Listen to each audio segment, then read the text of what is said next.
Hey, and welcome to another episode of The Prosperous Musician, where we talk about music, money, and marketing. And on today's episode, I'd like to talk to you about the 3 proven steps to creating a killer set list that will make your audience scream, beg, cry for more. Bit dramatic? Well, so if you're an artist, you're a live musician, and you're doing plenty of gigs, then you will know that generally you will probably use a set list. You'll either have it that rehearsed that you don't need it, or you will be adding things. You might hastily scribble one down before the show, or you might have a set list that you know off by heart. Either way, you know very well that if you're the key to a good show is to have good preparation, and good preparation means preparing a set list.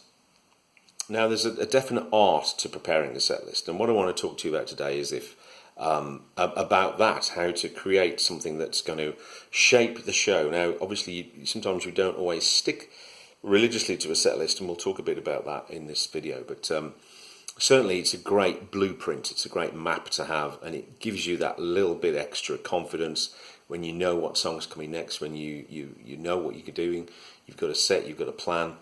Of course you can deviate from that, but it just gives you that extra that extra confidence, that extra reminder of where you're going and what you're doing. Now, if you're a solo artist, if you're in a band, if you play covers or if you play your own stuff, this applies to all of it.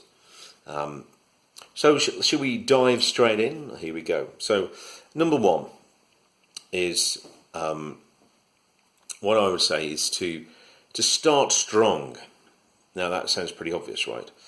But in lots of places, if you're kind of at the grassroots level, now if you're or even at any level really, you want to grab people's attention. You want to grab the audience straight away, and especially if you're playing to a bar or a restaurant or somewhere where they're not actually paying to see you specifically, they're just there to drink and eat and have a good time, and there happens to be music on in the background. You need to grab people's attention and say, look, it's over here, I'm the music, I'm the entertainment, all eyes on me, this is how it's going down, right? And so you need a song that's going to grab people from the off. Now, if you've got your own music, if you're doing all original stuff, then obviously you'll know what that song is. And it could be a mid-tempo kind of stomping song. It could be very high energy. It could be something that starts very loudly and then gets quieter, or it's got a very big sort of controversial or a sort of an attention-grabbing introduction. Now, if you're a kind of a rock kind of artist, you may be wearing all black and you kind of look very heavy and somber, then maybe starting with a very gentle song or a very gentle intro would be arresting, would be very sort of compelling to people, because they'd be thinking, hold on, what's going on here? He looks like he's going to rock out, but no, he's playing all very quiet. And the same goes the other way. If you look very kind of meek and mild, and you don't look like you're going to be finger picking folk music all night, then starting with something really loud and really upbeat and stompy is going to really grab people's attention. So whatever that works, whatever in your set list that you've got that. And if you haven't got a song like that, then write one. Now, artists have done this forever. The first one that comes to mind is Queen. They wrote "We Will Rock You" simply to play live. That the stamp, stamp, clap kind of thing was designed to get the audience involved. Now, it's not the kind of song that they start the set with, but it's certainly a song that gets people engaged. And you could, if you're doing covers, you could start with a song like that. Robbie Williams' "Let Me Entertain You" was his song opener, his set opener, and was probably written for that specific purpose. So that could be a challenge for yourself if you're a songwriter, if you perform your own material. Write a song that is specifically for the introduction, an introduction to the set. And if you're playing covers, then one of the songs we just mentioned would work, or you could think of many hundreds more that would really sort of make people stop and look. So that's what my suggestion to you strongest song, or one of your strongest songs first. Now, not the strongest song, but one of them definitely first. So that stands to reason, right? So once you're up and running, you've grabbed people's attention from the beginning. What are you going to do next? Now, the key to this is to imagine a wave, like a sound wave, yeah, but also like a kind of a gentle, not a sharp wave, but more of a curvy wave like that.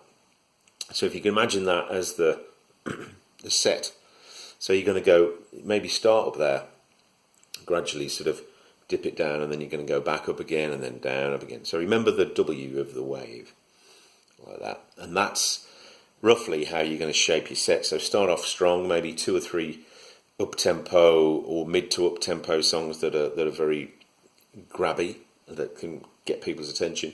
Then maybe drop it down a bit, maybe go into a ballad, maybe change an instrument, maybe go into the piano, whatever it is, drop it down, and then you start to bring it back up again. Get a stomp box if you're a solo artist, or if you're playing in a band, you'd start to up the tempo again, bring it up to another sort of crescendo, and then drop it down. And then the idea being that you start and then end on the W, so you're going down, and then you finish up there.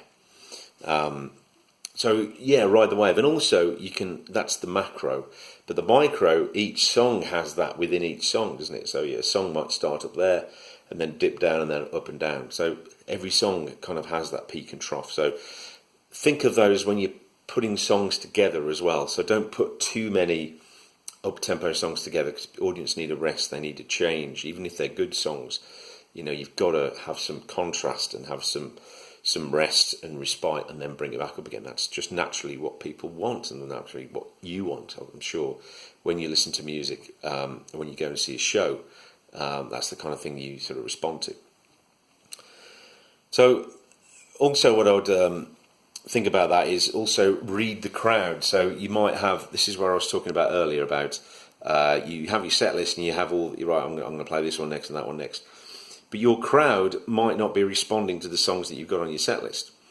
Say if they're a very rocky crowd and you're playing very folky stuff, you might want to switch. You might want to start to read the crowd and play, okay, I need some more up-tempo stuff here. Dropping it down isn't going to work. So instead, you need to find another way to get your dynamics. So think about that. And if they're a crowd who just want to dance, then don't just drop it down because it's the next songs on your set list is a slow one. Don't just do that for the sake of it. Read the crowd. If they just want to dance and they've got a lot more energy and they just want to stay on the dance floor, then keep them there as long as you can. When you start to see them getting tired, or when they're getting a bit bored with that kind of level, then drop it down. Maybe just drop the song right down and then build it back up again. Maybe just drop it down to audience participation, bring it back in. Think of Queen. I mean, he's the master of that, wasn't he, Freddie Mercury? Getting the crowd going in between songs, keeping that energy. So it wasn't just about tempo, but it was about engagement. So think of those things, spacing and blocking those kind of moments into the set list as well, and actually write it in. I mean, that's what I do, and I know a lot of people do that.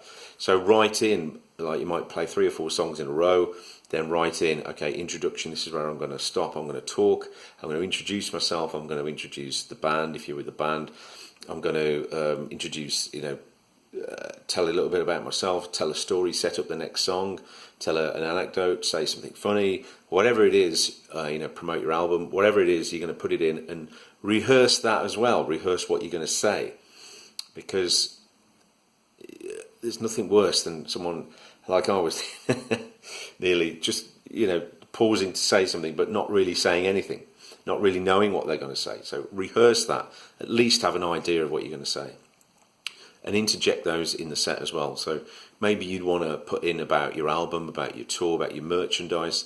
Maybe say that at the beginning, after about the 3rd or 4th song, depending on how long your set is, and then mention it again towards the end. And if you've got a long show, then maybe mention it 3 times. Don't overdo it, because that'll just put people off. But make sure you're telling people that you've got stuff to sell, they can expect, they can buy off you, how to do that.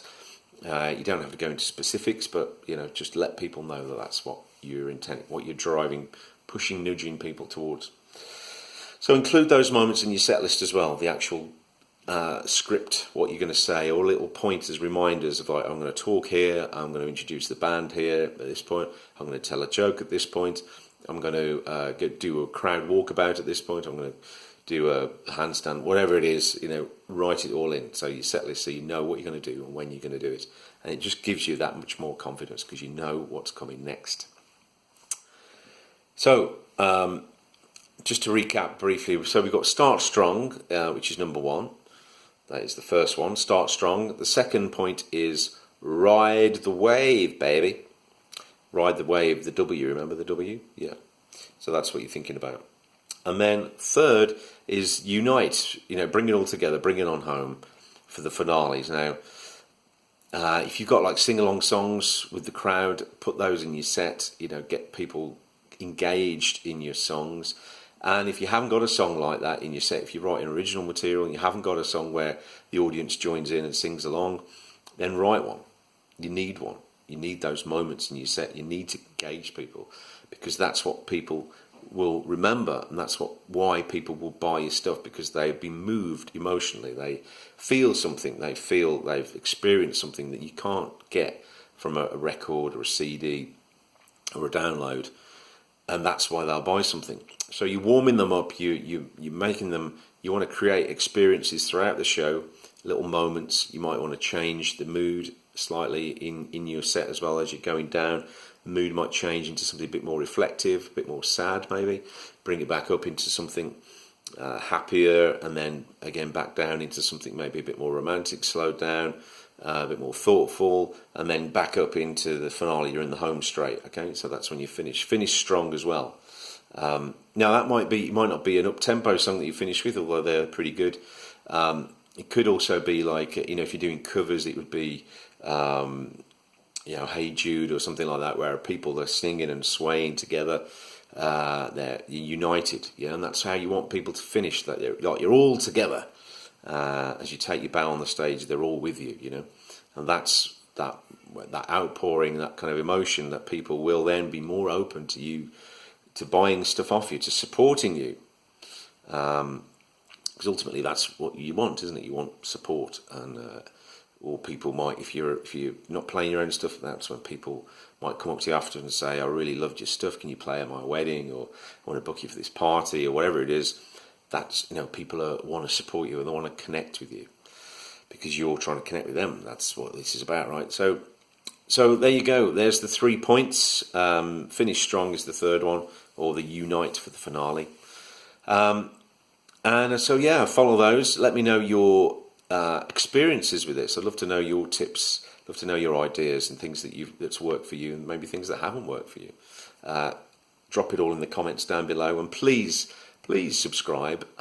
Feel free to subscribe and share this with your friends if you got some value out of this. And please drop me any ideas down below in the comments box if you'd like me to do a video on anything, any specific subject regarding live music. Now I know there's so many different things. Let me know what works for you and what you enjoyed and what you want me to do next in terms of topics for videos. And I will see you on the next one.